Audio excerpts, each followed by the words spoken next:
जी अस्सलाम वालेकुम। लेक्चर 67।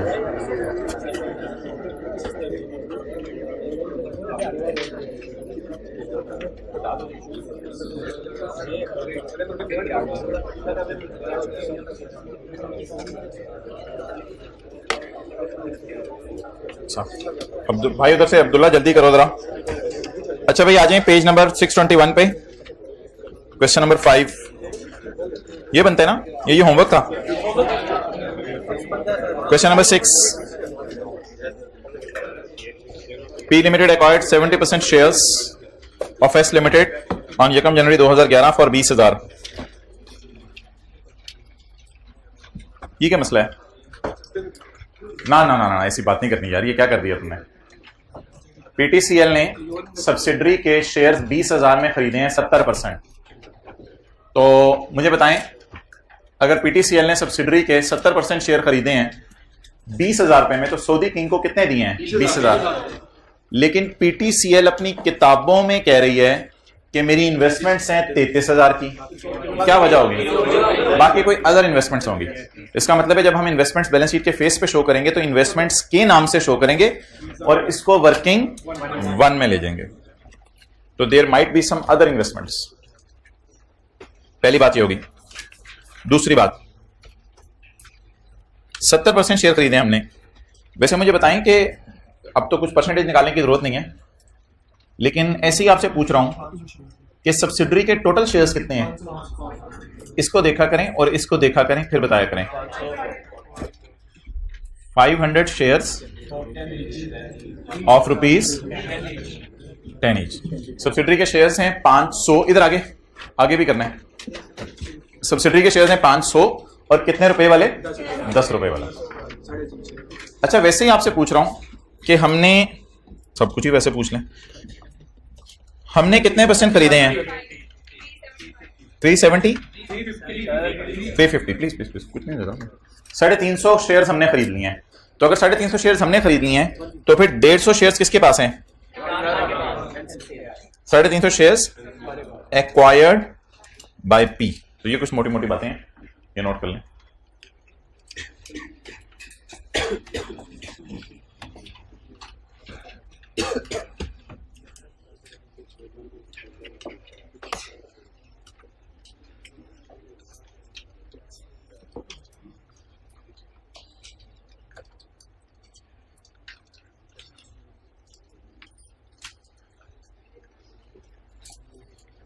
अच्छा भाई आप तस्वीर खींच लेंगे, फायदा कोई नहीं होगा, लेकिन मैंने आपको फिक्रमंद करना है आज।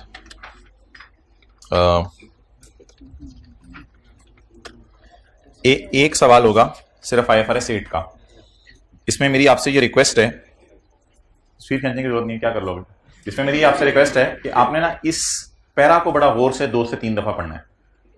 60% of goods are sold to customer in USA, 30%, 20%, 15% of shares to Joe Biden. ये आपने ना इस पैरा को बड़े गौर से पढ़ना है।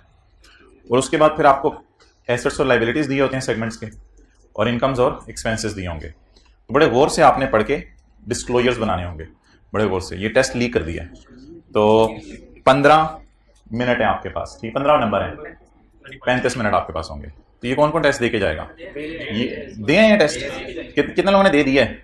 कैसा लगा? वैसे आसान था, इजी था, ठीक था, ठीक था, नंबर आएंगे पता चलेंगे। वर्किंग 1 होगी थी, ठीक है, वर्किंग 1 करनी पड़ेगी जरा मेहनत करके, ठीक है जी। तो चलें ट्राई कीजिएगा। छोटी छोटी चीजें हैं सवाल में, लेकिन स्टैंडर्ड के सारे कॉन्सेप्ट तकरीबन इसमें कवर हो जाएंगे आपके। तो इसलिए इसको जरूर दीजिएगा टेस्ट को। आज कसम तोड़ दें, टेस्ट रूम दिखा देना इनको जो आज तक नहीं गए हुए, तो आज ना जरा कसम तोड़ ही दें, ठीक है। तकरीबन को रात 11 साढ़े 11 बज गए थे मुझे सवाल बनाते हुए, तो आपने इसको कोशिश करना है, दे के जाना test. Following are the balances as at 31 December 14। चलें जी शुरू करें। किधर है वो? आ जाए इधर। अच्छा और इधर इधर साफ भी करना है।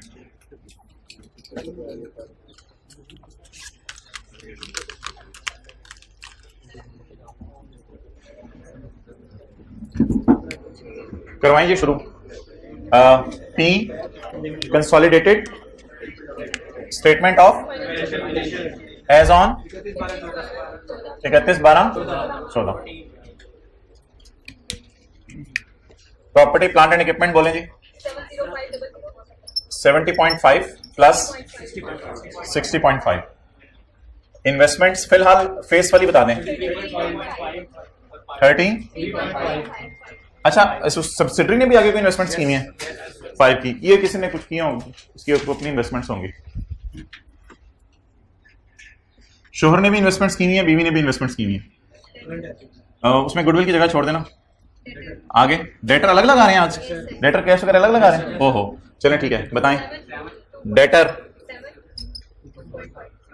2.5, इन्वेंटोरी 20। आगे क्या आ रहा है? Share capital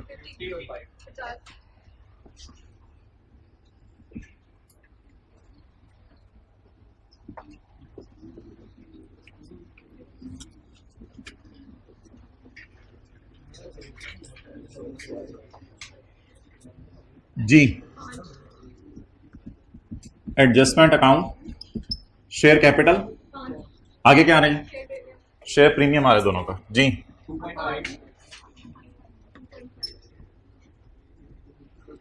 next retained earnings. ओए ओए ओए ओए ओए ओए ओए ओए ओए ओए माड़ा, ये क्या आ गया? रिवर्स नहीं, कैपिटल रिवर्स नहीं। अच्छा अंकल जी, इधर भी करना है, ये किसी को ले आए साथ? हाँ जी, अच्छा ठीक है ठीक है, फिर आप देख लो अगर कहीं और बैठना है। ओके, कैपिटल रिजर्व्स आ रहे हैं और रिटेन्ड अर्निंग्स आ रही हैं। ये कैपिटल रिजर्व्स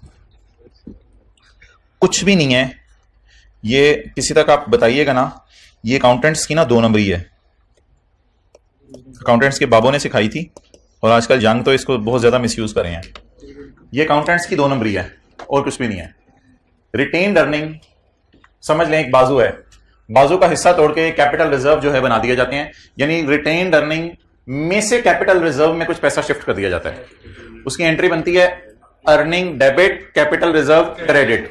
तो अर्निंग को थोड़ा सा रिजर्व्स में डाल दिया जाता है, जैसे कैश पड़ा हो तो बैंक में नहीं जमा करा देते, तो कैश क्रेडिट बैंक डेबिट, ऐसे अर्निंग जब ज्यादा हो जाए तो रिजर्व्स में डाल दी जाती है। इसलिए इसको अकाउंटेंट्स की 2 नंबरी कहते हैं कि अकाउंटेंट्स जो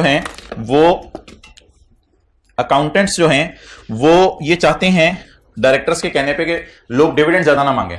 तो जब अर्निंग ज्यादा पड़ी होती है ना तो लोग डिविडेंड ज्यादा मांगते हैं।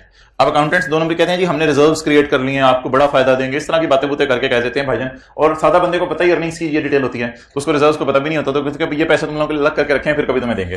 तो कैपिटल रिजर्व में से बस डिविडेंड नहीं देना पड़ता, इस वजह से जो है वो रिटेन्ड अर्निंग का तोड़ के थोड़ा सा हिस्सा अलग कर लिया जाता है। हम इसकी ट्रीटमेंट 100% कौन सी वाली करेंगे? रिटेन्ड अर्निंग वाली पेपर में। इसको डालेंगे वर्किंग 3 में और इसको डालेंगे वर्किंग 2 में, इसको डालेंगे 2.1 में और इसको डालेंगे 3.1 में। और 2 वाली वर्किंग जो होती थी आपको पता है उसमें तकसीम होती हैं चीजें प्री और पोस्ट में। 2.1 में भी इसी तरह होगा, प्री और पोस्ट में चीजें तकसीम होंगी, और इसमें आपको पता है कोई चीजें तकसीम नहीं होती 3 में, तो 3.1 में भी कोई चीजें तकसीम नहीं होंगी। तो शायद अगर ये कैपिटल रिजर्व अकाउंट ना खुला होता ना तो फिर इनकी रिटेन अर्निंग होनी थी 47 + 8, और अगर इसका भी कैपिटल रिजर्व अकाउंट ना खुला होता तो इसकी रिटेन अर्निंग होनी थी 42,500। But obviously capital reserve account खुला, इसको अलग से लेकर चलना पड़ेगा, तो इन दोनों को पोस्ट करवा दें। Working 2 sorry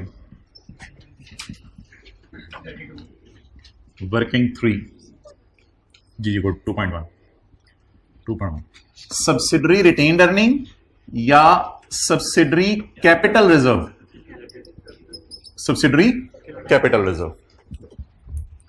okay, working 3 consolidated retained earning. और 3.1 का अगर कोई नाम बता दे तो कमाल हो जाए। 3.1 का नाम consolidated capital reserve, consolidated capital reserve. अच्छा इधर देखें जरा, आपने कभी फील किया कि यहां पे उंगली हो तो इसे कहते हैं PRE? मजा आया? दोबारा कर, PRE। और यहां पे उंगली हो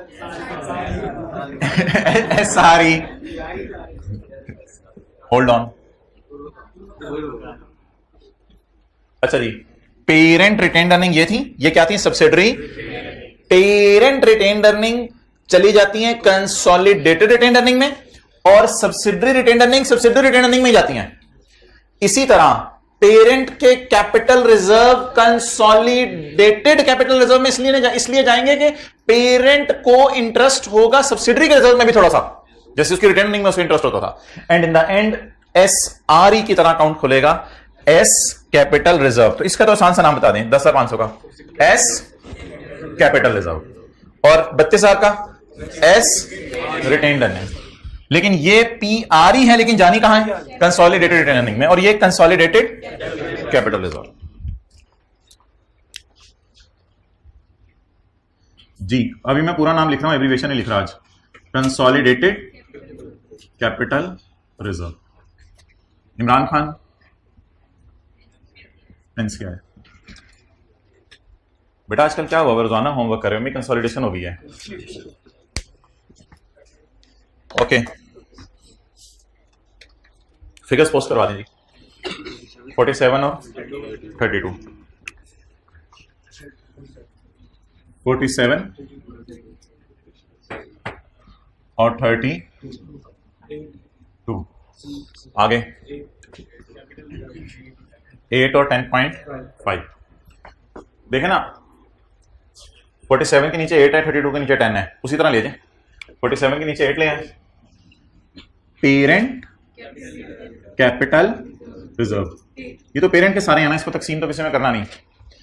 सब्सिडरी कैपिटल रिजर्व 10.5। तो क्वेश्चन में नजर मार लें, 32 के नीचे 10.5 पड़ा हुआ है और 47 के नीचे 8 पड़ा हुआ है। इधर भी हमने वही कर दिया।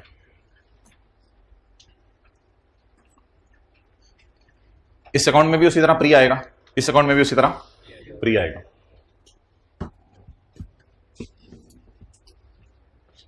चलें, ये हो नहीं, एक चीज रहेगी। 15 और 38।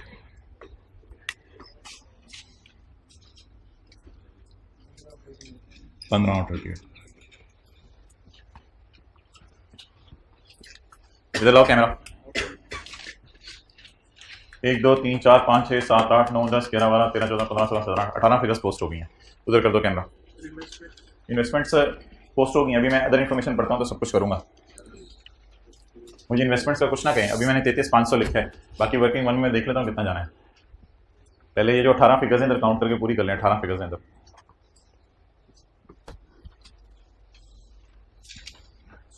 कल इंशाल्लाह इनामात तकसीम किए जाएंगे। 300 रुपये फर्स्ट आने वाले को, 200 रुपये सेकंड आने वाले को, और 100 रुपये थर्ड आने वाले को। और जो बंदा जाके अपनी मार्किंग रिवाइज कराएगा किसी वजह से, तो ऑब्वियसली उसको भी इनाम दिया जाएगा, लेकिन किसी का इनाम वापस नहीं लिया जाएगा। फिजिकल का इनाम अलग होगा, हाइब्रिड का इनाम अलग होगा, और फिजिकल, हाइब्रिड और ऑनलाइन में से जो फर्स्ट आएगा उसका इनाम अलग होगा। वो 500 रुपये नहीं, उसको 500 भी मिलेगा, उसको वो जो फर्स्ट सेकंड थर्ड आने वाला है वो भी मिलेगा। नॉर्मल पैसे भी मिलेंगे, मैन ऑफ द मैच वाले भी मिलेंगे। चलें जी, पहले बता देते इस टेस्ट पे रख दें। ये टेस्ट तो 15 नंबर का है। 50 रुपये फर्स्ट आने वाले के, 30 रुपये हो सकता है अगर ऐसा हो तो, मैं ये बोल रहा हूँ। चलें जी, फिर लाइक बचा तो उससे दोस्ती शोस्ती। अच्छा, पहली लाइन से पढ़ना शुरू करें।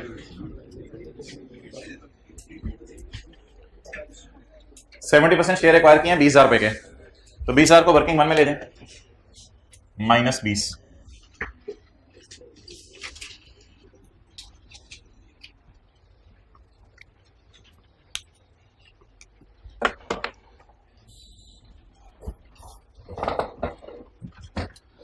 जी मोहतरम, अब आप सारे हजरात मुतवज्जे हो जाएं,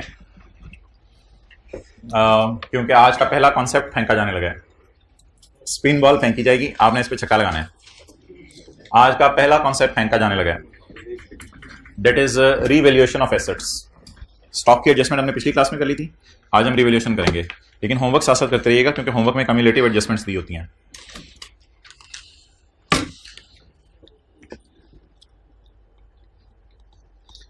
parent acquired subsidiary on parent acquired subsidiary on यकम जनवरी 13।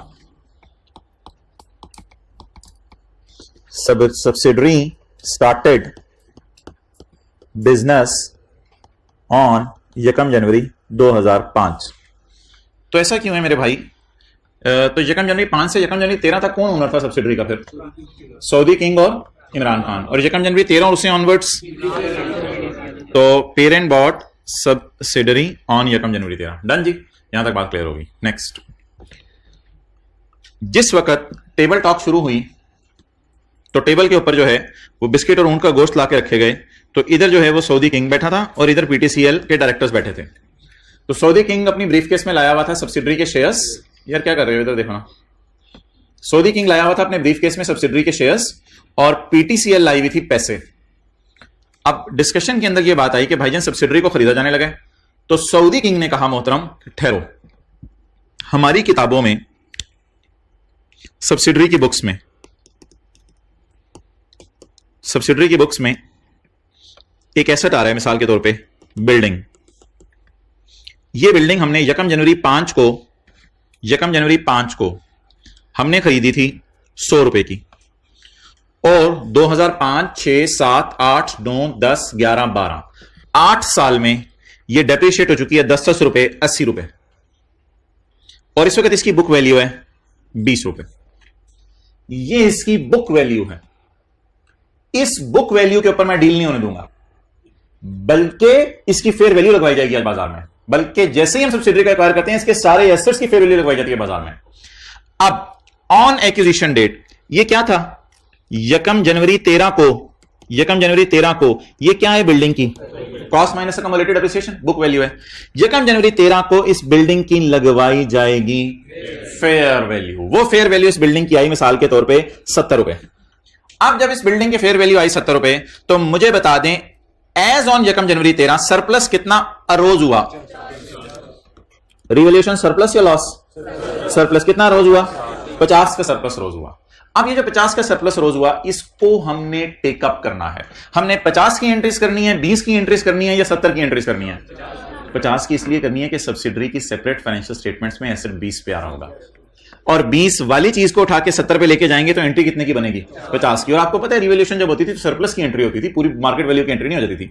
डन होगी ये बात। अब आप कह रहे होंगे इसको ऐसे शो कर दें आप, book value 20, revalued amount 70, balancing revaluation surplus 50। हाँ आपकी मर्जी, आपने ऐसे शो करना ऐसे शो कर दीजिएगा, कोई मसला नहीं, जिस तरह हम आगे 16 में शो करते थे। तो ये मोहतरम सरप्लस आ जाएगा। 20 वाली चीज को कितने पे ले जाएंगे? 70 पे ले जाएंगे। तो सरप्लस कितना आ जाएगा? 50। अब ये जो 50 का सरप्लस आएगा, इस 50 के सरप्लस की मैंने आपको समझानी है जनरल एंट्री। इस 50 के सरप्लस की क्या समझानी है? General entry.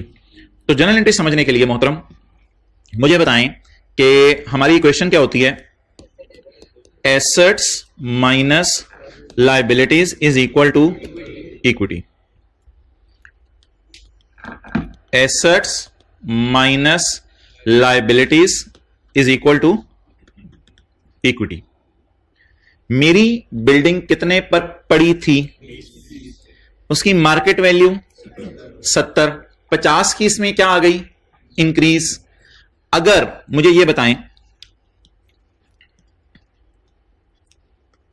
मेरी लायबिलिटी 0 है तो बिल्डिंग अगर 20 की है तो इक्विटी भी 20 की है।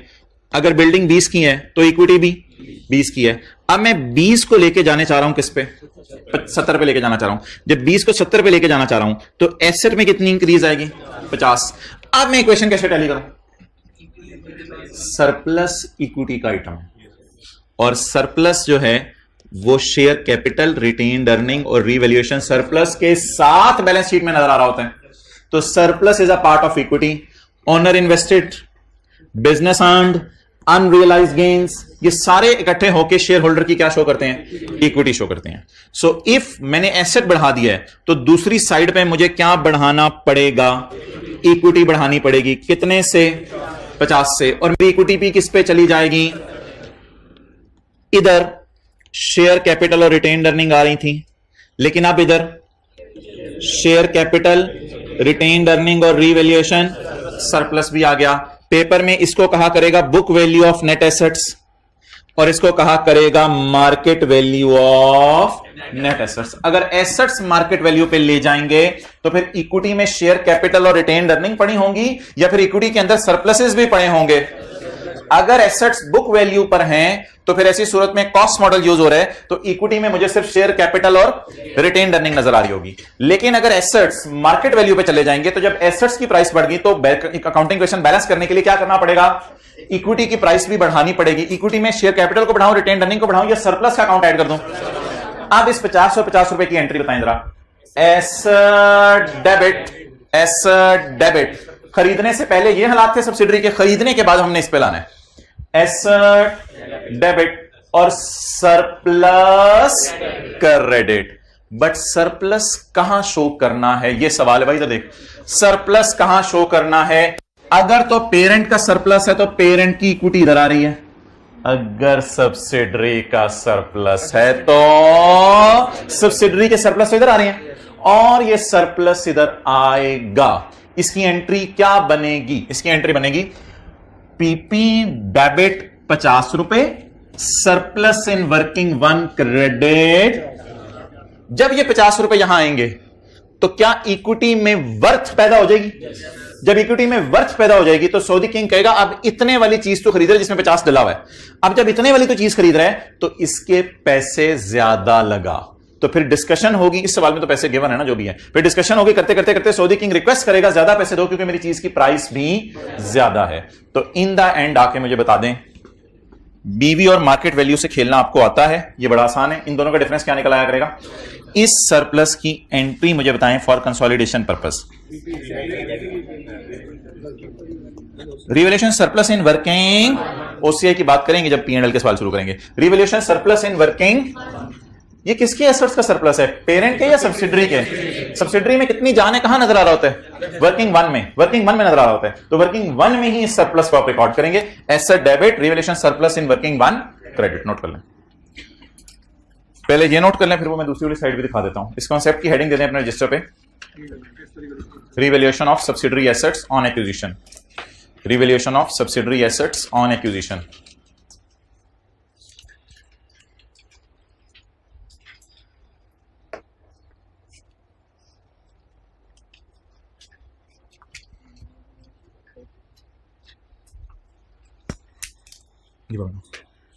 नीचे मेरा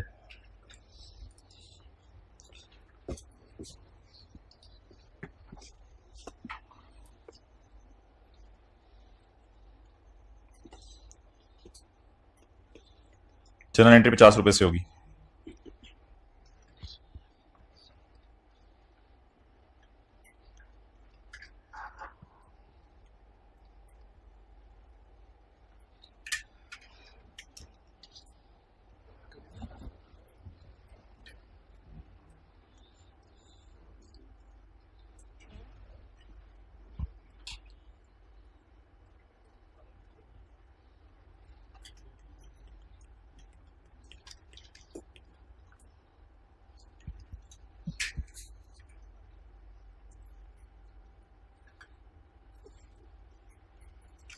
अब इन वर्किंग वन क्यों शो कर रहा हूं वो मैं डायग्राम दिखानी है तो आपको दिखा देता हूं, वो इतनी जरूरी नहीं है। अच्छा यार एक चीज तस्वीर खींचने से पहले, असल में ये ना बुक वैल्यू ऑफ एसेट्स होती है और ये क्या होती है, मार्केट वैल्यू ऑफ एसेट्स।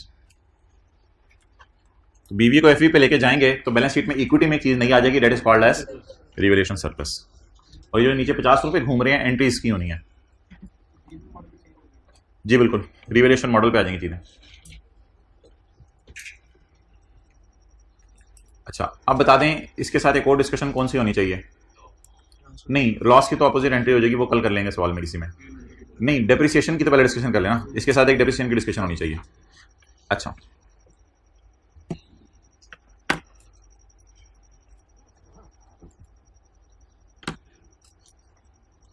अच्छा पहले मुझे आप ये बता दें कि जल्दी करें नोट।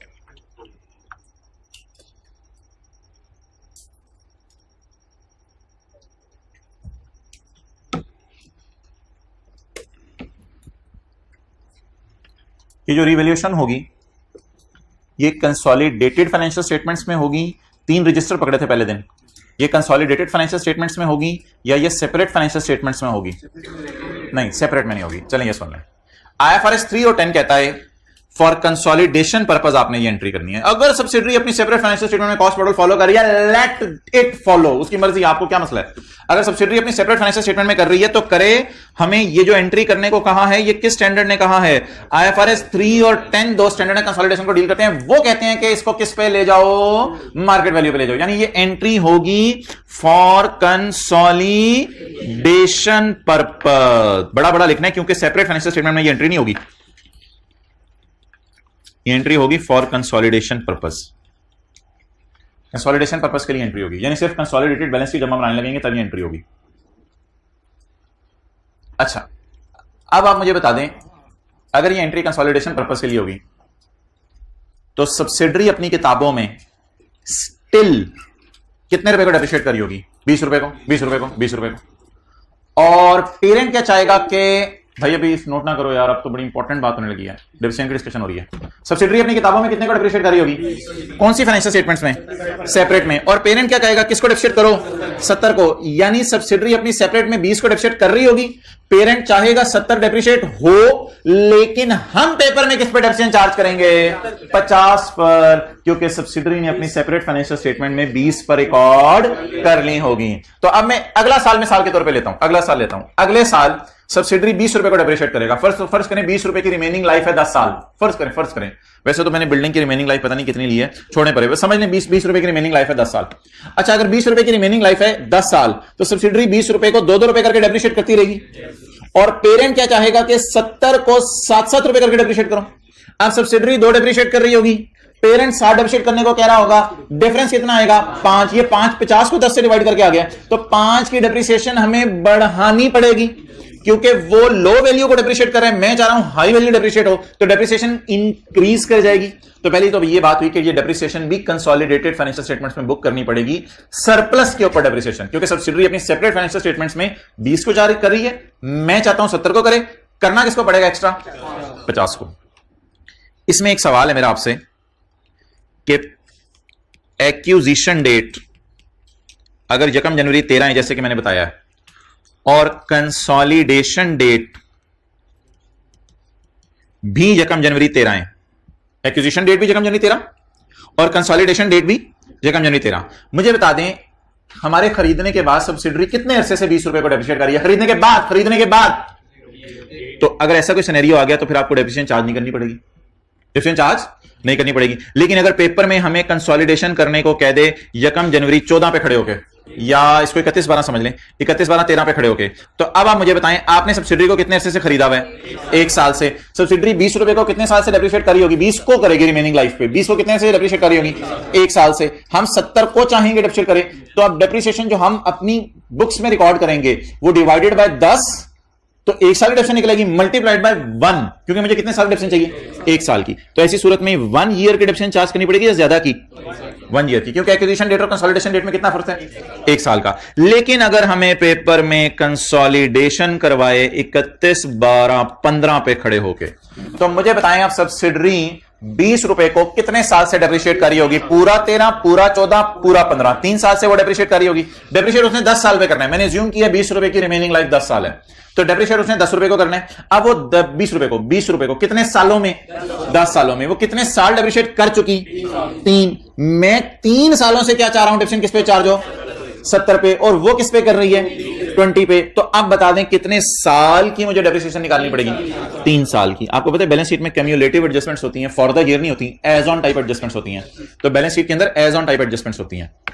अच्छा, यहां पे एक बात है मैंने काफी दिनों से रोक के रखी हुई थी, ये किसी बच्चे के जहन में सवाल आ सकता था कि आप वर्किंग 1 क्यों करते हैं? अगर पेरेंट ने सब्सिडरी को, हमने क्लास में कौन से सवाल किए हैं? हमने क्लास में ऐसे सवाल किए हैं कि 1 जनवरी 12 को हमने खरीदा होता था और 31/12/14 को मैं आपको कंसोलिडेशन का सवाल करा रहा होता था। 2-3 दिन से हम ऐसे सवाल कर रहे हैं। तो किसी के जहन में एक सवाल शायद घर में आया हो कि 1 जनवरी 12 को जब हमने सब्सिडरी को खरीदा था तब तो हमने वर्किंग 1 करके गुडविल निकाल ली होगी। तो जब वर्किंग 1 करके गुडविल निकाल ली हुई है तो सर फिर 31/12/12 का सवाल पेपर में आ जाए, 31/12/13 का सवाल पेपर में आ जाए, 31/12/14 का सवाल पेपर में आ जाए, तो सर दोबारा क्यों गुडविल निकलवा रहे हैं? ये एक मिनट, ये क्या कर रहे हैं? दोबारा क्यों गुडविल निकलवा रहे हैं? वर्किंग 1 तो 1 जनवरी 12 को होनी चाहिए। तो भाईजान आज इसका भी जवाब सुन लें। असल में हमारी जब भी कंसोलिडेशन होती है ना, तो पिछले साल की कंसोलिडेटेड बैलेंस शीट से नहीं होती। हमारी कंसोलिडेशन ऐसे नहीं होती कि पिछले साल की कंसोलिडेटेड बैलेंस शीट लाओ, उससे तुम्हें इस साल की कंसोलिडेटेड बैलेंस शीट बना देता हूं। फिर तो पिछले साल की कंसोलिडेटेड बैलेंस शीट में गुडविल नजर आ रही होगी, तो इस साल की कंसोलिडेटेड बैलेंस शीट में दोबारा गुडविल निकालने की जरूरत नहीं पड़ेगी। तो कभी भी कंसोलिडेशन पिछले साल की कंसोलिडेटेड बैलेंस शीट से नहीं होती। सारी ऑर्गेनाइजेशंस दुनिया में सेपरेट फाइनेंशियल स्टेटमेंट से कंसोलिडेशन करती हैं। अब सेपरेट फाइनेंशियल स्टेटमेंट्स में तो कभी भी गुडविल नजर नहीं आ रही होती। तो इस वजह से याद रखिएगा, कंसोलिडेशन आप 15 साल बाद भी करेंगे सब्सिडरी की ना, वर्किंग वन आपको फिर दोबारा करनी पड़ेगी। हाँ, वर्किंग वन आपने करके रखी होगी पिछले सालों में, उसी को यूज कर लिया करें, लेकिन पेपर में हमेशा करनी पड़ेगी, बिकॉज कंसोलिडेटेड फाइनेंशियल स्टेटमेंट्स हमारा स्टार्टिंग पॉइंट है, या सेपरेट फाइनेंशियल स्टेटमेंट्स हमारा स्टार्टिंग पॉइंट है। सेपरेट फाइनेंशियल स्टेटमेंट में एक भी कैंसिलेशन की एडजस्टमेंट नहीं हुई होती। उधर लोन रिसीवेबल भी आपस के खड़े होते हैं, लोन पेबल भी आपस के खड़े होते हैं, share capital, share premium, retain earning और उसके बदले में इन्वेस्टमेंट्स भी नजर आ रही होती हैं, कोई गुडविल नजर नहीं आ रही होती। और अगर मैं अब ये कहूं आपसे कि कुछ बच्चे ये सवाल पूछते हैं कि भाईजान डेप्रिसिएशन सिर्फ पेपर में 1 साल की निकालें क्योंकि पिछले साल भी कंसोलिडेशन हुई होगी, ऐसी होंगी ना, मारिएगा। यकम जनवरी 13 को कंसोलिडेशन हुई होगी, हमने वो फाइनेंशियल स्टेटमेंट फाड़ के फेंक दी होंगी। जब भी 31/12/15 पे खड़े होकर हमने कंसोलिडेशन करनी है तो हमने स्क्रैच से करनी है। अब कितने साल पहले सब्सिडरी को खरीदा है? 13, 14, 15, 3 साल। तो वर्किंग वन भी करेंगे और डेप्रिसिएशन कितने सालों की निकालेंगे? 3 सालों की। तो मेरा सवाल आपसे आखिरी, और ये कॉन्सेप्ट ओवर हो गया, सवाल शुरू करने लगे, मेरा आपसे आखिरी सवाल, कब से कब तक की डिप्शन चार्ज किया करेंगे? एक्विजिशन डेट से कंसोलिडेशन डेट तक की। उतना अरसा से सब्सिडरी बीवी को डेप्रिशिएट करे, बुक वैल्यू को, हम चाह रहे हैं एमवी को डेप्रिशिएट करे, तो दोनों का डिफरेंस क्या है? सरप्लस। तो सरप्लस को डेप्रिशिएट किया करेंगे। अगला सवाल और आखिरी, डेप्रिसिएशन बढ़ानी है या कम करनी है? उसने किसको डेप्रिशिएट किया? 20 को। हम किसे करवाना चाह रहे हैं? 70 को। उसने किसको नहीं डेप्रिशिएट किया? 50% बढ़ानी पड़ेगी। ये तो लॉजिकल बात हो गई, लेकिन आसान बात जिसमें पेपर में सोचना नहीं पड़ेगा, एसेट बढ़ रहा हुआ तो डेप्रिसिएशन बढ़ा दीजिएगा, एसेट कम हो रहा हो तो डेप्रिसिएशन कम कर दीजिएगा। तो एसेट इंक्रीज हो रहा है तो एसेट, जैसे डेटर नहीं होते, डेटर बढ़ते हैं तो प्रोविजन फॉर डाउटफुल डेट बढ़ती है, इसी तरह सेल बढ़ती है तो प्रोविजन फॉर डाउटफुल डेट बढ़ती है। तो डेटर बढ़ते हैं, इसी तरह पीपी बढ़ता है तो डेप्रिसिएशंस भी बढ़ती हैं। डेप्रिसिएशन की एंट्री भाईजान बताएं, डेप्रिसिएशन की एंट्री बताएं इसके नीचे। डेप्रिसिएशन एक्सपेंस डेबिट और पीपी क्रेडिट। किसकी अर्निंग को डेबिट करूं? जल्दी जल्दी जल्दी जल्दी जल्दी, किसकी अर्निंग को डेबिट करूं? किसकी अर्निंग को कम करूं? किसकी बिल्डिंग डेप्रिशिएट कर रही है? सब्सिडरी की, तो इसमें तो सोचने की बात ही नहीं। तो डेप्रिसिएशन कहां जाया करेगी? एसआरई में। एसआरई डेबिट और पीपी कब से कब तक deduction? From the date of acquisition of subsidiary till consolidation date. अब मैं आपको कोई सवाल नहीं ले रहा, सवाल के अंदर ये सारी चीजें अप्लाई करते हैं। ये डेप्रिसिएशन आपने कभी भी सीआरई में नहीं लेके जानी, क्योंकि किसकी डेप्रिसिएशन है? सब्सिडरी की बिल्डिंग की। जी जी, हाँ हाँ हाँ, वो कॉस्ट मॉडल पे रहेगी, वो उस पे नहीं जाएगी। हाँ, आईएफआरएस 3 और 10 कहते हैं जब भी कंसोलिडेशन करनी है एक एक एसेट को फेयर वैल्यू पे लाना है। हत्ता के कुछ दिन गुजरने दो, हम इन्वेंट्री और डेटर को भी फेयर वैल्यू पे लाया करेंगे। इन्वेंट्री और डेटर तक को फेयर वैल्यू पे लाया करेंगे, और इन्वेंट्री और डेटर पे भी जो सरप्लस रिकॉर्ड होगा उसके नाम एनआरवी लॉस नहीं रखेंगे, उसका नाम भी रिवैल्यूएशन सरप्लस और लॉस रखेंगे।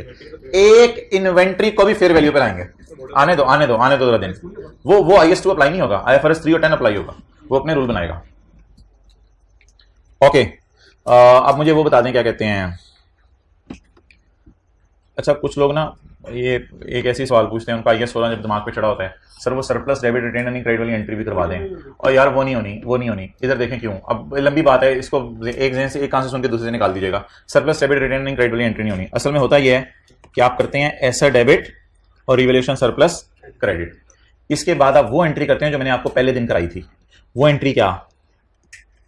गुडविल निकालने वाली। Share capital debit, share premium debit, retained earning debit. ये एंट्री कितने लोगों को ज्यादा हाथ का कर दें? ये तो वर्किंग वन है ना जनरल एंट्री में, वर्किंग वन में ये तो कर रहे होते हैं। और उसके बाद मैंने कभी आपको ये एंट्री डिटेल में नहीं कराई, इसी एंट्री से एनसीआई को पेबल भी आता है, और इसी एंट्री में गुडविल डेबिट साइड पे बैलेंसिंग भी आती है। ये असल में वर्किंग वन है। इन्वेस्टमेंट एनसीआई इधर नजर आती है, और share capital, share premium, retain earning, goodwill इधर नजर आते हैं। इन्वेस्टमेंट एनसीआई इधर नजर आता है, share capital, share premium, retain earning और गुडविल वगैरह इधर नजर आते हैं। इसी एंट्री में जब हम रिवैल्यूएशन सरप्लस यहां लाके लिखा करेंगे, तो जिस तरह सब्सिडरी का शेयर कैपिटल गायब, सब्सिडरी का शेयर प्रीमियम गायब, ऐसे ही सब्सिडरी का सरप्लस भी। तो ये आर्जी तौर के ऊपर एक सरप्लस क्रिएट होगा for the purpose of calculation of goodwill. बहरहाल इस बात को सुने और सुन के दूसरे कान से निकाल दें और मेरे से ये ना पूछिएगा कि सरप्लस को शिफ्ट क्यों नहीं करे रिटेन अर्निंग में। भाईजान इंशाल्लाह मैं सरप्लस बैलेंस शीट के मुंह पे लेके नहीं जाऊंगा। जैसे सब्सिडरी का शेयर कैपिटल बैलेंस शीट के मुंह पर, जैसे सब्सिडी का शेयर प्रीमियम बैलेंस शीट के मुंह में नहीं जाता, इनके surplus share premium retain earning क्यों नहीं जाते? ये आपस की चीजें हैं। ये किसकी चीजें हैं?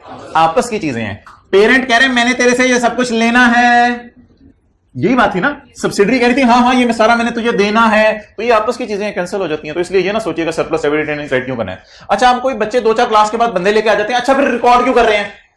आप कह रहे हैं जब कैंसिल ही हो जाए तो रिकॉर्ड क्यों करें? रिकॉर्ड तो इस वजह से करें ना कि ये जो 4.5, 5, 6, 7.5 रुपए वाली चीज के 20 रुपए तो हम नहीं देंगे, हमें डीओजी ने नहीं काटा।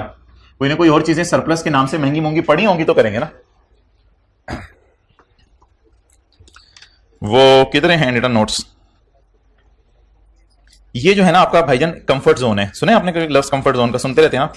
ये हैंड रिटन पेजेस ना आपका कंफर्ट जोन है। हैंड रिटन पेजेस का मतलब ये होता है जो सब कुछ सुना है उसको फिलहाल साइड पे रख दो और जो पेपर में करना है वो याद रख लो। Revaluation of assets of S, सब मैं पेज निकलवाता हूं, पहले समझ लें। Revaluation of assets of S on revaluation surplus की एंट्री बता दें मशहूर जमाना बचपन वाली। Asset debit surplus in working one, किस अमाउंट से?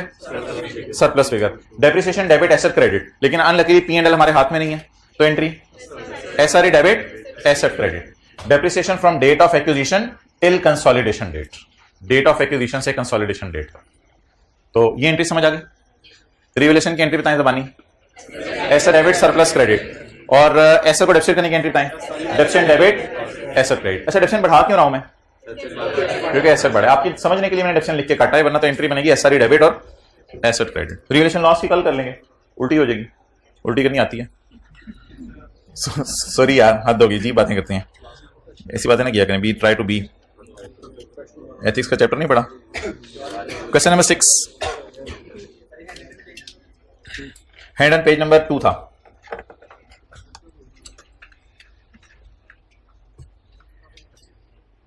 चलें जी, पहली एडजस्टमेंट पढ़ें।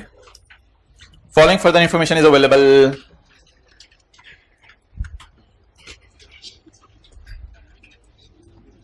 ये मैं बाद में पढ़ाता हूं आपको, जरा ये लाइन में बाद में पढ़ाता हूं।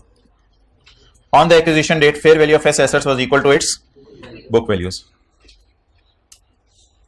On the acquisition date the fair value of assets was equal to, फिर तो हमें कुछ करना ही नहीं पड़ेगा। ओए एक्सेप्ट, एक्सेप्ट, एक्सेप्ट इसका मतलब है काफी सारे एसेट्स होंगे ना हमारे, लैंड, बिल्डिंग, प्लांट, मशीनरी, पता नहीं क्या क्या होंगे। On acquisition date fair value of assets was equal to book value. हम बड़े रिलैक्स हो गए, हमने कहा शुक्र है पहले ही फेयर वैल्यू और बुक वैल्यूज बराबर है, सरप्लस जीरो। सवाल ने कहा ठहरे ठहरे, छुरी थले साल है, छुरी फिरन तेरे, एक्सेप्ट फॉर फॉलोइंग। अच्छा, डेप्रिसिएशन इस एडजस्टमेंट के ना 2 हिस्से हुआ करेंगे।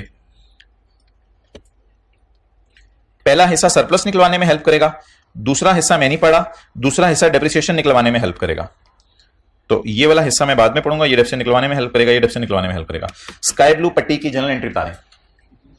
PP of S included at acquisition लिखा हुआ ऊपर कहीं, ऑन एक्विजिशन लिखा हुआ है, ये एक्विजिशन डेट की एडजस्टमेंट है।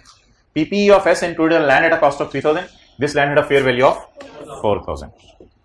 वर्किंग नंबर 8, तो ये डीबी आ गई, ये मार्केट वैल्यू आ गई, और ये रिवैल्यूएशन सरप्लस आ गया, और एसेट का नाम लैंड। एक्विजिशन डेट की बीबी 3 और fair value 4। Revaluation surplus 1 general entry, PP debit revaluation surplus in working 1 credit. PP debit revaluation surplus in working 1 credit, वो एंड पे होगा इधर लाके। चलें जी, एंट्री पोस्ट करवाएं। पहली एंट्री पोस्ट होने लगी है रिवैल्यूएशन की, जल्दी जल्दी जल्दी बोलें। पीपी डेबिट, इधर रिटेन अर्निंग की जगह छोड़ा मैं, रिटेन अर्निंग की जगह छोड़ रहा हूं, छेड़ रहा हूं नहीं, छोड़ रहा हूं।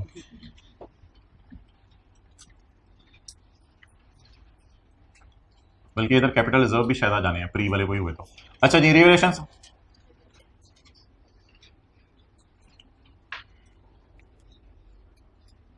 हमें भी बताना था, हम भी वर्किंग 1 को कोई नहीं, छोटा छोटा करके लिख लें। कितनी थी एसआरई? 32 और तीसरी चीज क्या थी? S capital 10.5, S capital 10.5, working 2.1। अच्छा जी, रिवोल्यूशन सरप्लस किस पे? लैंड पे। एंट्री बताएं जी। PP debit surplus in working 1 credit कितना? इससे सऊदी किंग बड़ा खुश होगा, क्योंकि सऊदी किंग के एसेट्स की बुक वैल्यू मार्केट वैल्यू में बदल रही है और उसकी सब्सिडरी की इक्विटी में जान पैदा होती जा रही है जितनी चीजें डालेंगे, ताकि वो जब नेगोशिएशन शुरू हो तो ज्यादा प्राइस चार्ज कर सकें इनको। तो ये पहली एंट्री होगी। दूसरी entry, an office building whose fair value exceeded its book, जो दी नहीं हुई बुक वैल्यू और मार्केट वैल्यू, डायरेक्ट क्या दे रही है? एन ऑफिस बिल्डिंग, ऐसे देखें, an office building whose FV is greater then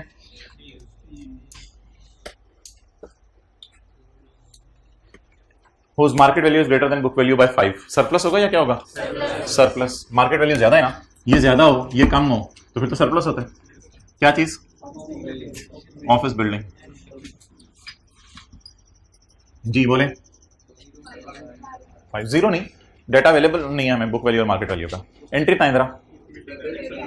नहीं, बिल्डिंग डेबिट रहने, पीपी डेबिट कर दें। PP debit revolution surplus in working 1 credit कितने से? 5 से। PP debit and revolution surplus in working 1 credit किस नाम से? सब्सिडरी की इक्विटी में जान पैदा होती जा रही है, जान पैदा होनी चाहिए सरप्लस डालने से। ये वर्किंग पेपर में आपने नहीं करनी, टाइम ज़ाया होगा ना, कोई फायदा नहीं इस वर्किंग का। सर फिर क्या करेंगे? फिर 1 रुपए के आगे लिख दीजिएगा 4 और 3 का डिफरेंस, एग्जाम में कैसे शो होगा, इतनी तो अकल है ना। तो ये वर्किंग 8 पेपर में नहीं करनी, क्योंकि ये फिगर्स आपको पता है मैं इजीली निकाल रहा हूँ, कोई ऐसी टफ टाइम नहीं मुझे मिला कि वर्किंग करने की जरूरत थी, लेकिन फॉर्मेट समझाने के लिए मैं कर रहा हूँ, कॉन्सेप्ट क्लियर हो जाए। यार ये एडजस्टमेंट जरा कोई समझा दे। पॉइंट 3 में स्काई ब्लू पट्टी, subsidiary had not recorded the brand in its books. Subsidiary ने अपनी किताबों में ब्रांड, इधर देखें ना, सब्सिडरी ने अपनी किताबों में ब्रांड नहीं बुक किया हुआ, सब्सिडरी ने अपनी किताबों में ब्रांड नहीं बुक किया हुआ, क्योंकि सब्सिडरी के लिए खुद तो इंटरनली जनरेटेड होगा, ठीक है, has not recorded the brand. अच्छा, सब्सिडरी की किताबों में कभी भी ब्रांड नहीं आया करेगा या कभी आया करेगा? कभी आया करेगा। अच्छा, इस कॉन्सेप्ट को भी आज खत्म कर लें फिर। ये कॉन्सेप्ट 2 तरीके से टेस्ट हो सकता है आपको, ये कॉन्सेप्ट 2 तरीके से टेस्ट हो सकता है। सब्सिडरी की सेपरेट फाइनेंशियल स्टेटमेंट्स में इंटरनली जनरेटेड ब्रांड की बुक वैल्यू हमेशा 0 होगी, इसकी कोई एक्सेप्शन नहीं है। Internally generated brand, masthead, customer list, publishing title. Subsidiary की सेपरेट फाइनेंशियल स्टेटमेंट्स में इंटरनली जनरेटेड ब्रांड की बीवी हमेशा कितनी होगी? 0, हमेशा 0 होगी। ये बीवी है ही 0, हमेशा के लिए 0 है। क्लियर? लेकिन अगर परचेज्ड ब्रांड हो सब्सिडरी की सेपरेट फाइनेंशियल स्टेटमेंट में, ब्रांड, मैथड, पब्लिशिंग टाइटल, अगर ये इंटरनली जनरेट होंगे तो इनकी बीवी कितनी होगी? 0। और अगर ये परचेज्ड हुए तो इनकी बीवी अपीयर होगी 7 रुपए ज्यूम कर लेते हैं मिसाल के तौर पे, 7 रुपए। इनकी भी बाजार में क्या लगवाई जाएगी? Fair value. फर्ज करो इसकी फेयर वैल्यू 10 है, इसकी फेयर वैल्यू 25 है, सरप्लस कितना आएगा? दूसरे में 18। क्या आप ये तो नहीं जहन बना रहे कि सब्सिडरी की फाइनेंशियल स्टेटमेंट्स में ब्रांड नजर ही नहीं आ सकता? ना ना ना ना ना, ना ऐसा नहीं करना। ब्रांड्स कितने किस्म के होंगे? IAS 38। यहां तक ना, यहां तक आपने अपना IAS 38 जहन में रखें। क्यों? सेपरेट फाइनेंशियल स्टेटमेंट पे IAS 38 लगता है। कंसोलिडेटेड 3 रजिस्टर याद है? पहले दिन वाले 2 रजिस्टर सेपरेट फाइनेंशियल स्टेटमेंट के थे और एक कौन सा था? कंसोलिडेटेड। तो अगर मैं आपसे पूछूं कि सेपरेट फाइनेंशियल स्टेटमेंट्स में, साथ वगैरह पूछें, अगर मैं आपसे पूछूं कि सेपरेट फाइनेंशियल स्टेटमेंट्स में क्या नजर आता है internally generated brand, masthead, publishing title, customer list? नहीं नजर आते। तो इनकी बुक वैल्यू क्या होगी फिर? 0, क्योंकि सारा एक्सपेंस में चला गया। लेकिन सेपरेट फाइनेंशियल स्टेटमेंट में IAS 38 की रोशनी में परचेज ब्रांड नजर आ सकता है, परचेज कस्टमर लिस्ट। अगर ये नजर आ सकता है तो चाहे सब्सिडरी का परचेज वाला ब्रांड है, चाहे खुद बनाया वाला ब्रांड है, IFRS 3 और 10 कहता है आपने उसकी क्या निकलवानी है? फेयर वैल्यू निकलवानी है। और फेयर वैल्यू निकाल के फिर क्या रिकॉर्ड करना है? सरप्लस। तो ये वाला जो हिस्सा है हमारा, ये किसकी रोशनी में ऑलरेडी सेपरेट बुक्स में नजर आ रहा था? इसके साथ मैं सेपरेट लिखता हूं, ऊपर मिटा देता हूं सेपरेट फाइनेंशियल स्टेटमेंट्स। और ये IFRS 3 और 10 की रोशनी में 10 रुपए की एंट्री बता दें। पेपर में 10 रुपए की एंट्री करनी है। Intangible debit surplus in working 1 और 18 रुपए की एंट्री बता दें। इनटेंजिबल डेबिट और surplus in working 1 credit note कर ले। सब्सिडरी के ब्रांड, मेथड, पब्लिशिंग टाइटल और कस्टमर लिस्ट।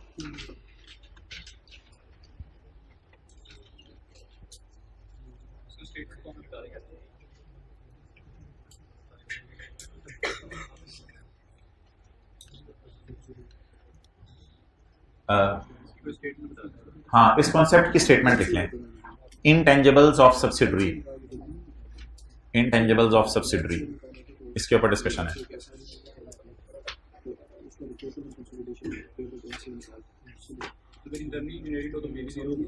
हमेशा इंटरनली जनरेटेड हो तो brand, customer list, publishing title और मेथड, इसकी बुक वैल्यू नजर ही नहीं आ रही होगी उसकी किताबों में, क्योंकि IAS 38 अलाउ नहीं करता।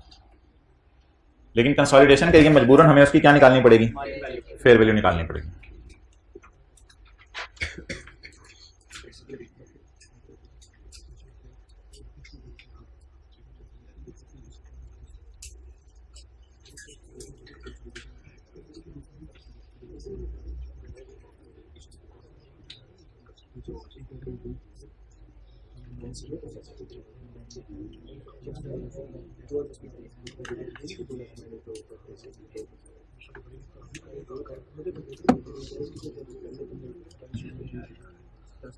जनरल एंट्री इसकी होगी सिर्फ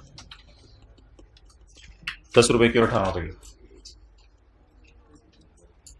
अब जरा सवाल में जाके ढूंढें कि सब्सिडरी की किताबों में नजर आ रहा है या नहीं नजर आ रहा। अच्छा, सवाल ने बताया नहीं वो इंटरनली जनरेट है, मान जाए सवाल ने बताया नहीं हुआ, लेकिन सवाल ये तो बता रहे ना कि उसकी किताबों में नहीं है, तो शायद इंटरनली जनरेट होगा। S had not recorded brand in its books, not recorded brand in its books. वजह क्या बनी होगी? Not recorded, probably internally generate होगा, बल्कि यकीनन इंटरनली जनरेट होगा, इसलिए उसकी बुक्स में नजर नहीं आ रहा। आगे मत लाइन पढ़ें, इतनी लाइन का मतलब बताएं। S had not recorded brand in its books. ना ना ना, डाटा मिसिंग नहीं है, प्लीज, डाटा मिसिंग नहीं है, डाटा गिवन है। S had not recorded brand in its books, book value 0। At the date of खरीदना the fair value of the brand was set at 2500, लेकिन हमने कंसोलिडेशन पर्पस के लिए इसकी फेयर वैल्यू क्या लगवाई? 2.5। तो surplus 2.5, brand debit, revaluation surplus in working 1 credit, कितने रुपए से? 2.5। कौन सा वाला 2.5? ये वाला जो मैंने 2 उंगलियां रखी हैं, जहां 2 उंगलियां रखी, 2.5 वाला। अच्छा, क्या करूं, शुरू वाले दिन है इसलिए मैं ना इधर ब्रांड का नाम लिख रहा हूं, लेकिन ICAP ने ये काम शुरू किया हुआ है, इनटेंजिबल एसेट लिखता है, उसी में ब्रांड भी डाल देता है, उसी में गुडविल भी डाल देता है। तो लेकिन अभी हमारे जरा शुरू है, तो ब्रांड और गुडविल को अलग अलग शो करें, छोटा छोटा सा करके कर लें, अगर जगह नहीं है तो। इधर जी ब्रांड ले आए, गुडविल की जगह छोड़नी है ना, ऊपर लिख लेंगे गुडविल। चलो, ये तो आपने बहुत अच्छा मशवरा दे दिया, गुडविल इधर लिख लेंगे, ठीक है। चलें जी, बताएं भाई ब्रांड की एंट्री ब्रांड डेबिट और सरप्लस इन वर्किंग 1 ब्रांड कितना? 2.5।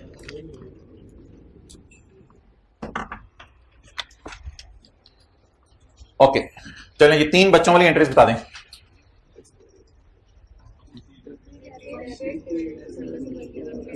ये 1 रुपए की PP debit surplus in working 1, 5 रुपए की entry PP debit surplus in working 1 credit.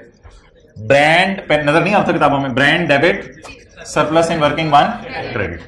अच्छा जी, डेप्रिसिएशन अब किस किस की एंट्री करनी है? बिल्डिंग की और ब्रांड की। डेप्रिसिएशन करते हुए मैं इनको काट रहा हूं ताकि आप कहीं इन चीजों पर डेप्रिसिएशन ना निकालने लग जाए। डेप्रिसिएशन हमने किस पे निकालनी है? लैंड पे तो निकालनी नहीं, किस पे निकालनी है?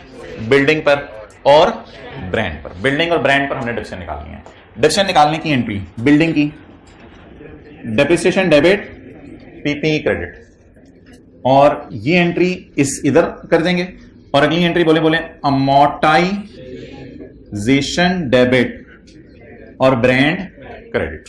ये एंट्री होती है। ये किसी किताबों में एंट्री होने लगी है? सब्सिडरी की किताबों में। ऐसा नहीं पकड़ना किसको है? कॉस्ट को।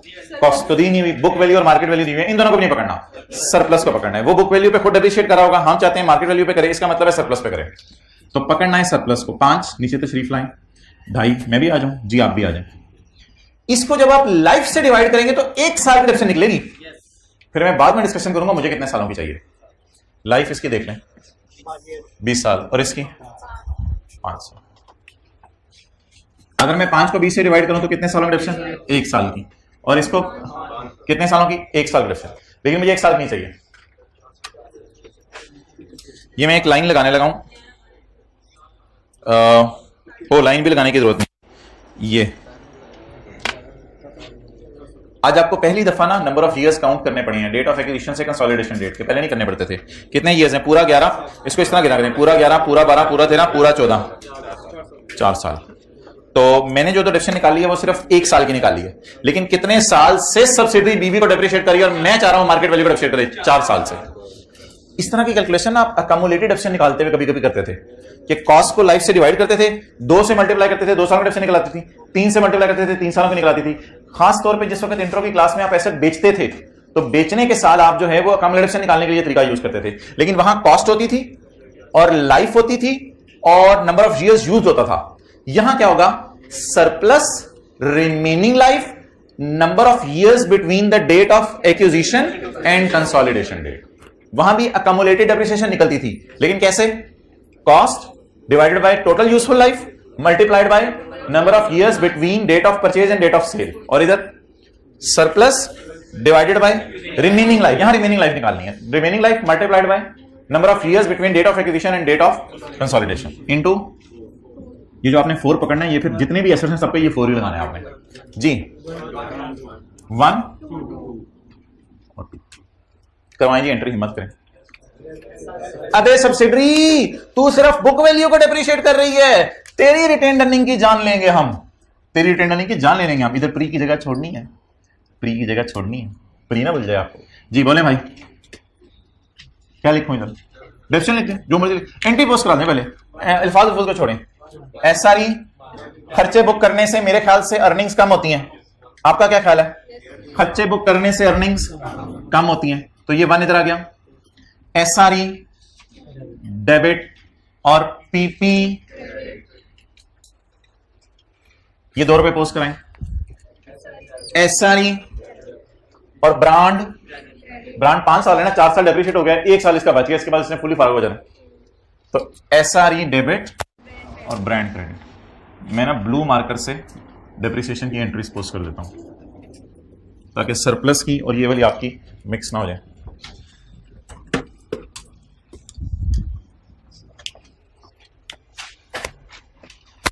जी एंट्री बोले, एसआरई डेबिट और पीपी। अगली एंट्री बोले, एसआरई डेबिट और ब्रांड क्रेडिट। इधर बस आप डेप्रिसिएशन का लॉस लिख दें। ये किसकी लक्षण है? बिल्डिंग की, और ये अमोर्टाइजेशन।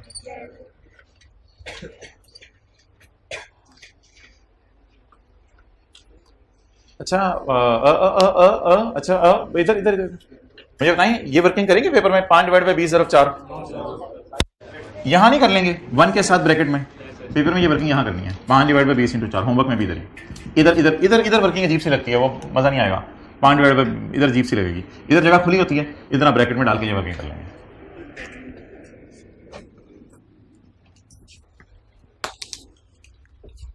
ओके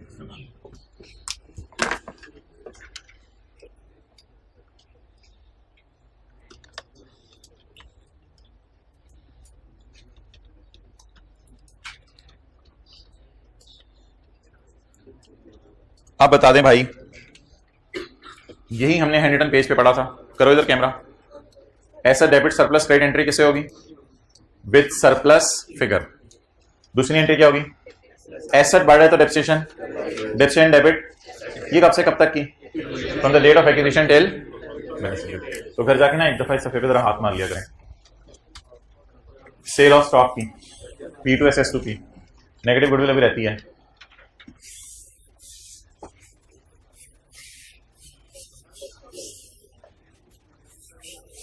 नजर मार लिया करें यानी। तो हमने इंपेयरमेंट लॉस कर लिया, सेल ऑफ स्टॉक कर लिया और रिवैल्यूएशन में रिवैल्यूएशन गेन पढ़ लिया। तो रिवैल्यूएशन लॉस में उल्टी कर देंगे हम। जी मोहतरम, अब आप बता दें, दानिश किधर है आज, अब आप मुझे बता दें कि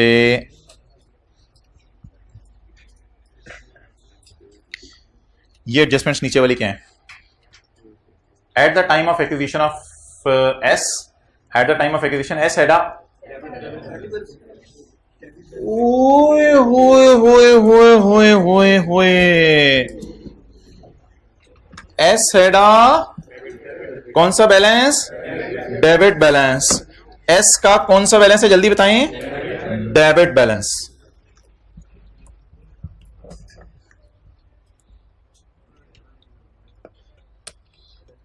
एस है डेबिट बैलेंस कितना? 6000। मैं 1 मिनट दे रहा हूं, कैमरा उधर करो और सोच लो प्री कितना डालना है। कैमरा उधर करो। वालेकुम सलाम। मैं आपको कॉल करवाता हूँ, आपको। आपके लिए कॉल आई थी।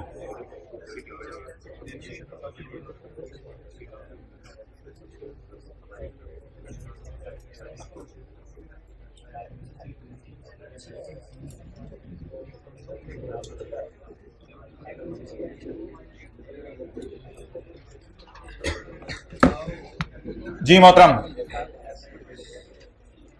ये रिटेन्ड अर्निंग डेबिट नेचर की चीज है, क्रेडिट नेचर की चीज है? क्रेडिट नेचर की चीज है।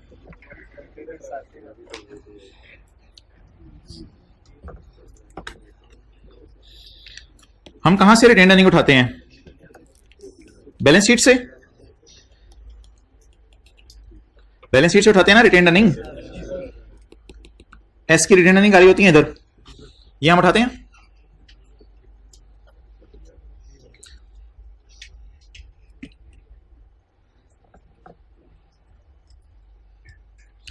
और अदर इंफॉर्मेशन में क्या लिखा होता है? अदर इंफॉर्मेशन में on acquisition date retained earning were ₹5 ना किया करें, 10 5 करें, 5 जल्दी जल्दी चीज होगी।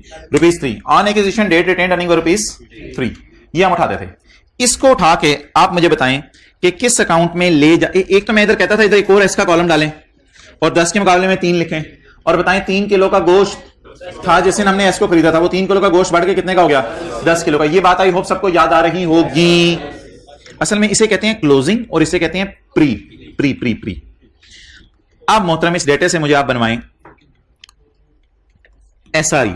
हिम्मत हिम्मत हिम्मत, हौसला, बताएं जी। SRE 10, pre 3। माशाल्लाह सब्सिडरी ने हमारे खरीदने के बाद कितने किलो गोश्त इसमें बढ़ गया? 7 किलो गोश्त। इस 7 को हम कहते थे पोस्ट और 7 को सीआरई और एनसीए में तकसीम कर देते थे। Is it so? Okay, let's change the data. On acquisition date retained earning were debit, D का मुंह उधर होता है, इस तरह कर लेते हैं, भूल जाते हैं। Retained earning debit ₹7। Retained earning debit है ₹7 की। उल्टा नुकसान है, रिटेन्ड लॉस था। अपना गोश्त क्या छोड़े, क्या मिसाल हम दें। अच्छा, तो उल्टा नेगेटिव गोश्त था इसमें, यानी कि नजर ही नहीं आती थी। तो ₹7। आप बता दें कि लेकिन माशाल्लाह अब तो क्रेडिट साइड पे आ रही है ना रिटेन्ड अर्निंग, अब तो पॉजिटिव साथ है, क्रेडिट साइड पे आ रही है, अब तो माशाल्लाह इसमें ग्रोथ है। आप बता दें जी एसआरई कितनी? 10। क्या मुझे कोई माई का लाल बता सकता है कि इसके गोश्त में कितनी इंक्रीज आई है जबानी कैलकुलेटर के बगैर? 17 वाले हाथ खड़ा करें, 17 वाले हाइब्रिड मिला के जल्दी जल्दी सोच के 17 वाले हाथ खड़ा करें। 17 किलो किसमें इंक्रीज आ गई? क्यों क्यों क्यों? 7 किलो का इसको नुकसान था और 7 बढ़कर नुकसान खत्म करते करते करते एक दिन आया कि नुकसान 0 हो गया। उसके बाद हमें गोश्त नजर आने लग गया 1 kilo 2 kilo 3 kilo 4 kilo 5 kilo 10 kilo पे पहुंची हुई है शहजादी हमारी सब्सिडरी। सही हो गया? तो अब हम मुझे बता दें 7 किलो से बकरी नेगेटिव 7 किलो से मैं अब क्या बताऊं नेगेटिव 7 किलो क्या होता है, यानी ऐसे समझ लें जमीन के अंदर है। तो नेगेटिव 7 किलो से बकरी पॉजिटिव 10 किलो पे पहुंच गई, तो बकरी ने तो बकरी ने तो 17 किलो की इंक्रीज शो की। अच्छा, अब आप पहले एग्री करते हैं कि पोस्ट 17 आना चाहिए, पोस्ट अर्निंग 17 आनी चाहिए। ओए पुत्र ऐसे क्यों देख रहे हैं, नेगेटिव 7 पॉजिटिव 10, तो यही तो मैं पूछ रहा हूं, नेगेटिव 6 नेगेटिव 0 करते करते करते करते पहले माशाल्लाह सब्सिडरी ने मुंह निकाला होगा जमीन से, और उसके बाद माशाल्लाह 10 किलो की इंक्रीज आ गई है। तो what is closing 10, what is pre 7 -7, what is post 17 की इंक्रीज आई है। डन हो गया। अब आप अपनी अपनी राय मुझे देते रहें कि मैं निकालना चाह रहा हूं 17 पोस्ट, कैसे निकालूं, प्री कहां लिखूं, नेगेटिव 7 कहां लिखूं।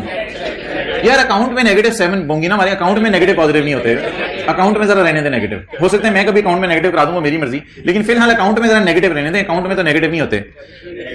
तो पहले प्री इधर लिखते थे आप, लेकिन अभी तो प्री इधर लिखेंगे तो 3 की ग्रोथ आ जाएगी, 3 की ग्रोथ तो है नहीं इसमें, इसमें तो माशाल्लाह 17 की ग्रोथ है। तो बेचारे ने लॉसेस से रिकवर करके पहले 0 पे आए हैं और फिर 0 से रिकवर करके किस पे गया है। तो यार साधा सी बात है, इतनी लंबी चौड़ी हमने बात कर दी, आपने प्री भी इधर ही लिख दिया करना, प्री अब अपोजिट साइड पे आ जाएगा। ये आएगा तो अल्लाह का शुक्र है कि हमारा पोस्ट कितना आ जाएगा 70। तो ये अगर आपने तस्वीर खींचनी है खींच लें, ये तो लॉजिक थी कॉन्सेप्ट की। हम मूव करते हैं उसकी तरफ, ये लॉजिक है कॉन्सेप्ट की।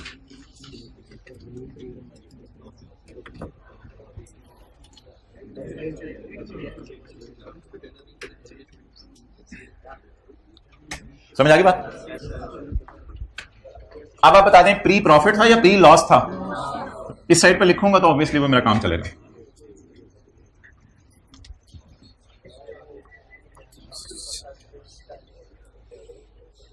इसको ना डेबिट डुबिट नहीं करना आपने, अपने पेपर में इसको लॉस पढ़ा करना है। At the time of acquisition S had a loss of 6000, S का लॉस था 6000 का, तो वो तो डेटा मैंने ज्यूम किया था, ये तो हमारे सवाल का डेटा है। लॉस था 6000 का, इसका मतलब है नेगेटिव 6 से, लॉजिकली सोचना, नेगेटिव 6 से 0 पे आने और 0 से 32 पे आने, तो टोटल 38 की इंक्रीज आनी है। तो हम वो कैसे शो करते हैं, 6 ऐड कर दें 38 पे पहुंच जाएंगे। प्री जब भी आया करेगा लॉस या डेबिट बैलेंस, तो इस साइड पे लिखा करेंगे प्री 6। डन। ओ पप्पू इधर देख, अब ये प्री इधर लेके जाएं, डबल एंट्री तक करा दो ना। अब ये 6 इधर है तो ये 6 इधर ले जाएं। यार 6 अगर इधर ले जाओगे तो इक्विटी जरा निकलेगी नहीं, मजा नहीं आएगा। बिल्कुल सही किया है, बिल्कुल सही किया है। मैंने उल्टी कर, मैंने ये इधर ले गया हूं और ये इधर ले गया हूं, और मैंने करना भी बबलू यही था। और क्या कर सकता हूं मैं, हमारी औकात ही क्या, हम कर क्या सकते हैं। ये इधर लेके जा सकते हैं, और ये क्या इस पे डबल एंट्रीज के एतबार से आप एग्री करते हैं। लेकिन इसमें ना एक मसला निकल आता है, आपने ना एनसीआई का प्रोपोर्शनेट हिस्सा निकालना होता है कभी कभी। तो अगर एनसीआई का प्रोपोर्शनेट हिस्सा निकालना पड़ा तो इक्विटी में फिर इसको दोबारा इधर बुलाना पड़ेगा। आप जरा तशरीफ थोड़ी देर के लिए इधर ले आए, हमने एनसीआई का प्रोपोर्शनेट हिस्सा निकालना है। कोई मशवरा दें, कोई माइका लाल एक मशवरा दे दे, रिटेन लॉस लिख दें, लॉस लिख दें। अकाउंट्स में नेगेटिव लिखने की इजाजत नहीं है, बट मजबूरियां हमारे साथ लगी हैं, अब क्या करें। तो इसको यहां पे लिख दें नेगेटिव के तौर पे। नेट एसेट्स कम आ जाएंगे ना, क्योंकि उस दिन लॉस था इसका। लेकिन फिर आपने ये जो डब्बे में लेके इस फिगर का प्रोपोर्शनेट शेयर निकालना होता है, तो वो फिर 6 को इधर बुला के निकालना, याद रखना बस।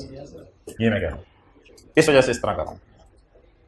देखो ना, अगर आप 6 को इधर लिख दोगे और आपने इनसे का प्रोपोर्शनेट शेयर निकालना हो, अब 6 तो इधर नुकसान है नहीं, ये प्रोपोर्शनेट शेयर में ये 6 तो फिर अपना रोल प्ले नहीं करेगा, but he should play role. चलें जी, 6 की एडजस्टमेंट हमारी ओवर होगी। दिल तो चाह रहा था कि यहां लिखते ऐसे, बट हमने यहां उसी तरह लिख दिया और यहां नेगेटिव साइन के साथ। ओके चलें जी, अल्हम्दुलिल्लाह अल्हम्दुलिल्लाह अल्हम्दुलिल्लाह। रिजर्व्स का क्रेडिट बैलेंस ही है, रिजर्व्स में खुशी ही थी। रिजर्व कितने के थे, 2 के, कितने हो गए 10 और भाईजान एस के होते हैं, पी के नहीं होते, एस के होते हैं एक्विजिशन डेट के। एस के रिजर्व कितने थे, 2 के। अब बढ़ के कितने के हो गए, के रिटेन अर्निंग का नाम हमने बकरी रखा है तो इसका नाम मछली रख देते हैं। मछली में कितना वजन था, 2, बढ़ के कितना हो गया 10.5। तो ये तो अल्हम्दुलिल्लाह नॉर्मल तरीके से प्री बिहेव करेगा। प्री लिखो इधर, कितना कितना कितना, ये 2 और 2.1 आपस में बहने हैं, 2 और इधर 2, ये तो उसी तरह पोस्ट हो गया।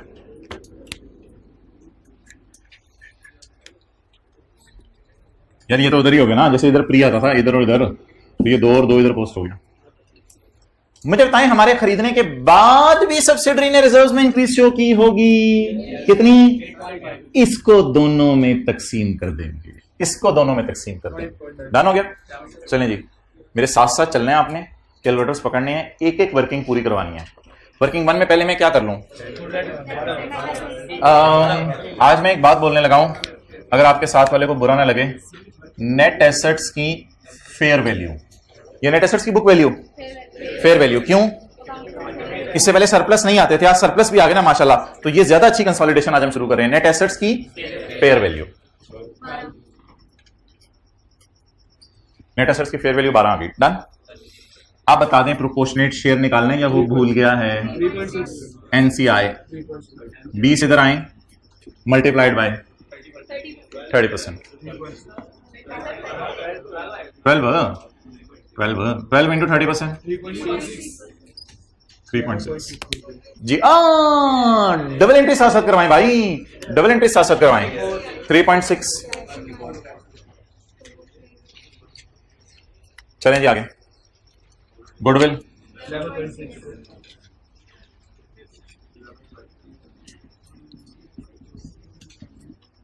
11.6, डबल एंट्री। आज गुडविल को हमने इतनी इज्जत दी है कि पीपी के ऊपर ले गए हैं, हालांकि नॉर्मली नीचे लिखना पेपर में। 11.6 जगह नहीं थी। रेस्ट नहीं दे रहे थे आज दानिश? दे दिया रेस्ट? अच्छा ओके, चलें जी आगे आगे आगे आगे आगे आगे आगे। वर्किंग 1 अल्हम्दुलिल्लाह कंप्लीट होगी। वर्किंग 2 किस में क्लोज करते हैं? कैरी डाउन से कहीं नहीं जाते। किस किस को दे दें? सीआरई और एनसीआई को दे दें। 35 इंटू और 35 इंटू, यहां आके हमने फिर 2 नंबर मार जी। 24.5 और एक भाई आते थे यहां से आके एक्शन दिखाते थे।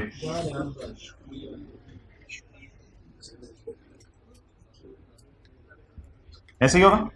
ये दरमियान में मुर्गी आ गई ना बैठ के, फोल्डिंग सीट, इसको तो फारा करें। 24.5 और पीआरई के नीचे क्या ले आए? एसआरई।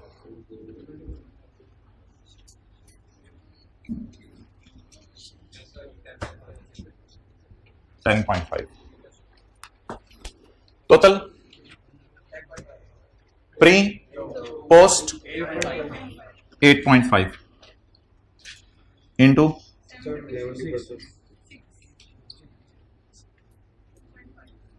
वही काम जो इधर करें।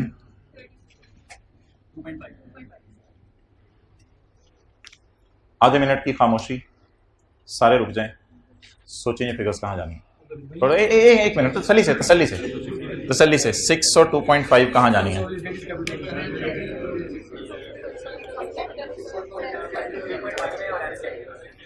भाई पेरेंट के अपने कैपिटल रिजर्व हैं, तो बेहतर है सब्सिडरी के कैपिटल रिजर्व भी यहीं लिखें, बजाय कि इधर आपने जो है वो ले जाएं। तो करो भाई शुरू जी। मोहतरम, इस 6 को मशवरा दें जल्दी से, कहां ले जाएं? सब्सिडरी के कैपिटल रिजर्व को कंसोलिडेटेड कैपिटल रिजर्व, एनसीए के लिए अलग अलग कोई अकाउंट बना नहीं हुआ आप, तो बेहतर है बस ये एनसीए को दे दें। तो इधर मैंने सीआरई लिखा था, इधर कंसोलिडेटेड कैपिटल रिजर्व, और इधर एनसीए लिख दें, इसकी खैर है कंसोलिडेटेड कैपिटल रिजर्व 6 और 2.5 कंसोलिडेटेड कैपिटल रिजर्व सब्सिडरी के कैपिटल रिजर्व और सब्सिडरी के कैपिटल रिजर्व। एक बंदा चाहिए मुझे, किधर आए?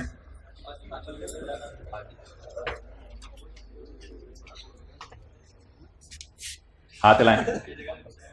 अच्छा जी, ऐसे रखें, मिटाना नहीं इन दोनों को।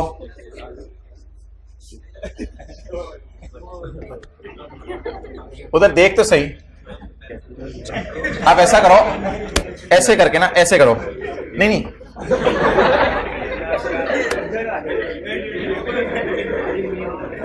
अब ले जाओ उधर। सही सही सही यार, यार ये ऐसे ही परेशान कर रहे हैं, ये 24.5 और 10.5 पे ढूंढ, बाकी बातें छोड़ बस। यार मैं पता क्या चाह रहा हूं,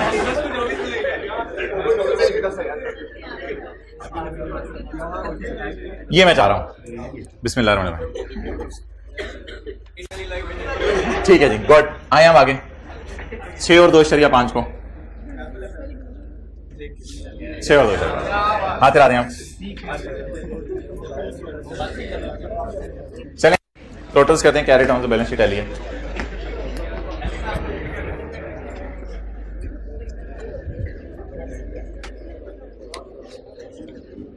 ये दोनों अकाउंट्स क्लोज हो जाते हैं, सब्सिडरी तो ट्रांसफर हो जाती है, जिस इसको हक देना दे दिया उसका। कैरी डाउन, हाँ सब्सिडरी ये एनसीए प्रोपोर्शनेट पे क्यों रखी है, फेयर वैल्यू पे क्यों नहीं रखी? पहली तो बात है फेयर वैल्यू गिवन नहीं है, या एस के शेयर की फेयर वैल्यू बाजार में जो है वो उसने बताई नहीं, तो अब मजबूरन एनसीए को कहीं ना कहीं तो रखना है, तो मजबूरन प्रोपोर्शनेट भी रखना पड़ेगा। 71 पॉइंट,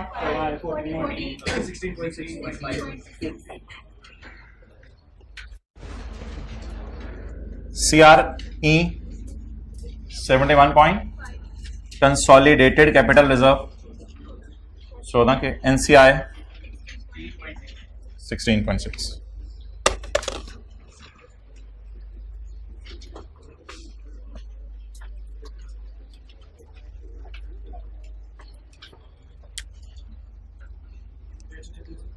$136,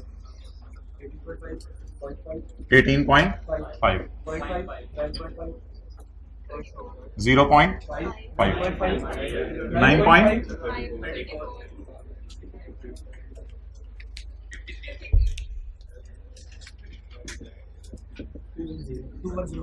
210.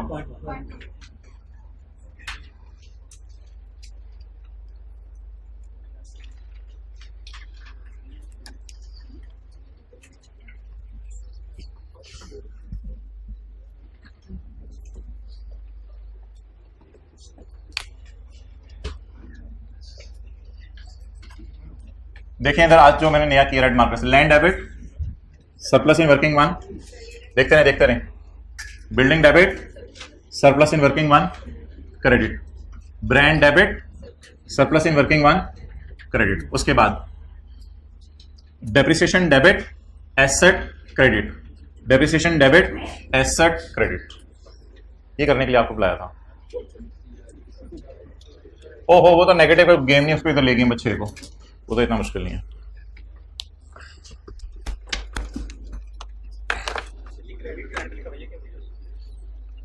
कौन सा वाला?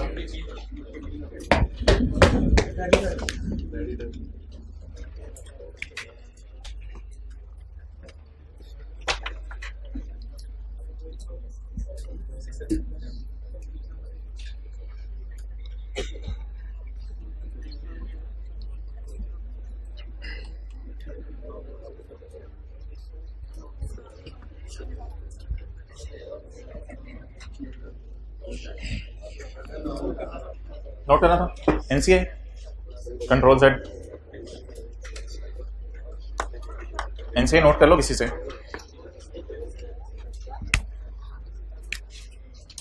बता दो। एनसीआई जी 3 पॉइंट,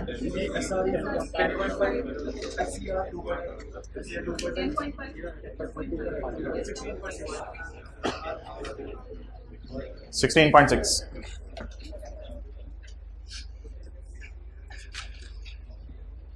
मोहतरम मुतवज्जे हों,